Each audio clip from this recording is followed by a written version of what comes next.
Hello friend, आज की इस वीडियो में हम बताने वाले हैं पिरामिड के जितने भी फॉर्मूले हैं उन सारे फॉर्मूलों को इस वीडियो में एक तरफ से लिख के समझाने वाले हैं। तो वीडियो को अंत तक जरूर देखिए। सबसे पहले यहाँ पे जो पिरामिड है इसका हम आयतन जानेंगे। पिरामिड का आयतन क्या होता है? सबसे पहला फॉर्मूला लिखेंगे पिरामिड का आयतन। पिरामिड का आयतन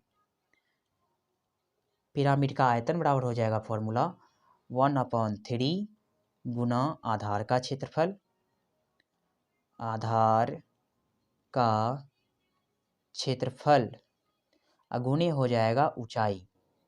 इसका जो फॉर्मूला हम लिखाए हैं इसका फॉर्मूला हो जाएगा 1/3 गुना आधार का क्षेत्रफल गुना ऊंचाई। अब हम जो इसको हम इस तरह से भी लिख सकते हैं 1/3 आधार का क्षेत्रफल को हम a और ऊंचाई को h, इस तरह से भी इसको लिख सकते हैं। अब हम जानेंगे पिरामिड की पार्श्व सतह बराबर क्या होता है फॉर्मूला।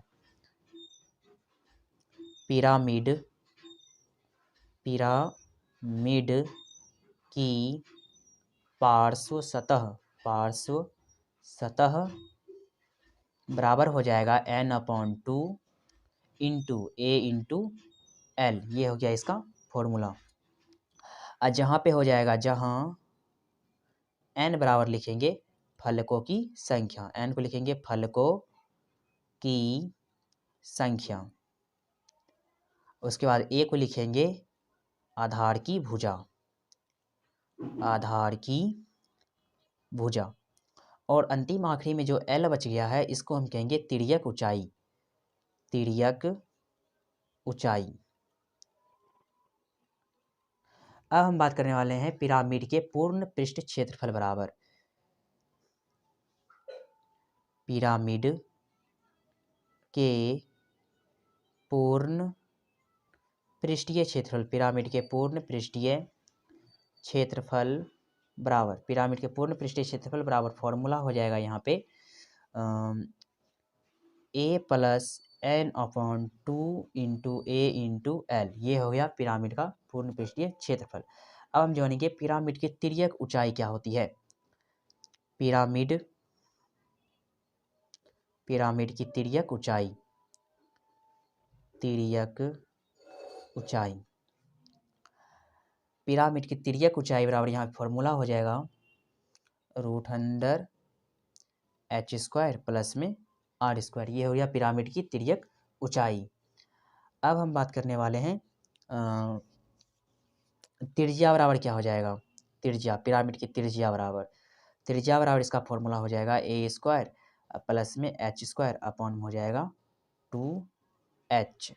इसको हम क्या कहेंगे 2h। आप इसका तो त्रिज्या जान चुके हैं। अब व्यास, इसका व्यास क्या हो जाएगा फॉर्मूला का, इसको आप 2r भी लिख सकते हैं या फिर इसको इस तरह से भी लिख सकते हैं a² प्लस में h² अपॉन में केवल h। ये हो जाएगा। उसके बाद पिरामिड की चाप कर्ण बराबर क्या हो जाएगा, इसमें लिखेंगे चाप कर्ण। इसका जो है फॉर्मूला चाप कर्ण बराबर फॉर्मूला हो जाएगा 2√h into 2r minus h। ये हो गया फॉर्मूला चाप कर्ण बराबर।